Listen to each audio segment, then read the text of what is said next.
नमस्कार, मैं शिवानी रतूड़ी आर्यभट्ट टाइम्स में आपका स्वागत करती हूँ। दिल्ली विधानसभा चुनाव के नतीजों के बाद अब बिहार में भी इसकी चर्चा शुरू हो गई है कि क्या राहुल गांधी बिहार में भी वही खेल खेलेंगे जो दिल्ली में खेला गया था। दिल्ली में आम आदमी पार्टी के 14 सीटों पर कांग्रेस ने वोट काटकर भाजपा को सत्ता में ला दिया।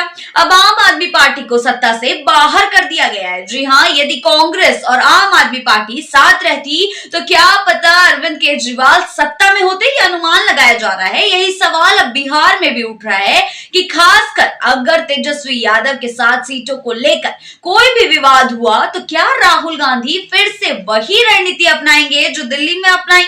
बिहार में कांग्रेस के पास 19 विधायक हैं, लेकिन राज्य में उसे मुख्यमंत्री बनने का कोई इरादा नहीं है। मुख्यमंत्री का पद तो तेजस्वी यादव का है और उन्हें ही यह तय करना होगा कि सीटों को लेकर कोई समझौता किया जाएगा या नहीं। यदि कांग्रेस और आरजेडी के बीच सीटों को लेकर कोई भी मतभेद हुआ और कांग्रेस को उपयुक्त सीटें नहीं मिली तो बिहार में भी कांग्रेस वही भूमिका निभा सकती है जो उसने दिल्ली में निभाई थी। जी हाँ, 2009 के चुनावों में भी कांग्रेस को जब आरजेडी से अलग किया गया था तो पार्टी की सीटों में भारी गिरावट आई थी।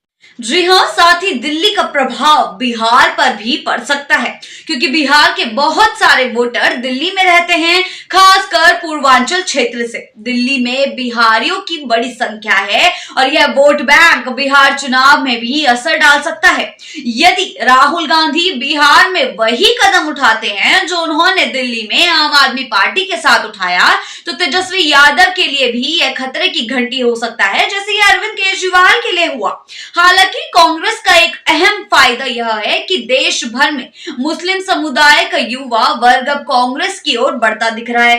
कांग्रेस की कोशिश है कि वे अपना परंपरागत वोट बैंक दलित, मुस्लिम और यादव को फिर से आकर्षित करे और इसके चलते पार्टी को उम्मीद है कि वे फिर से राजनीतिक मैदान में आ सकती है। यदि आरजेडी ने कांग्रेस को सीटों में समझौता नहीं दिया तो यह न सिर्फ कांग्रेस बल्कि तेजस्वी यादव के लिए भी एक बड़ा नुकसान हो सकता है, क्योंकि राहुल गांधी जैसे अरविंद केजरीवाल के साथ उन्होंने किया, क्या पता वो तेजस्वी यादव के साथ भी कर लें। तो तेजस्वी यादव को यह समझ में आ गया है कि यदि कांग्रेस ने सीटों के मामले में अलग रुख अपनाया तो उनकी पार्टी कुछ ही सीटों में सिमट सकती है, जैसे कि 2010 के चुनावों में भी आरजेडी महज 22 सीटों पर सिमट गई थी और यह इतिहास फिर से दोहरा सकता है।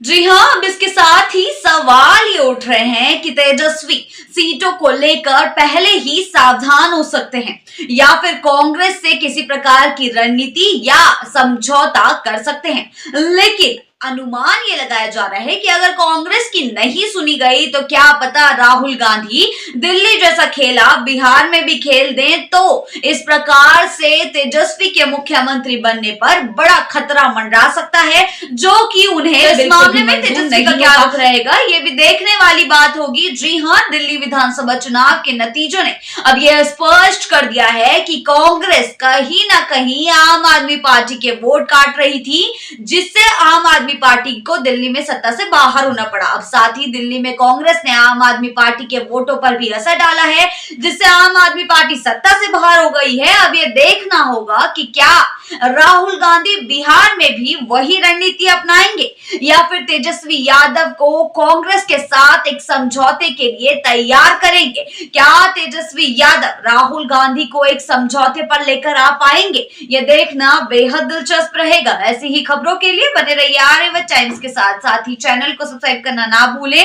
और हमारी फेसबुक और वेबसाइट के साथ भी जरूर जुड़ें।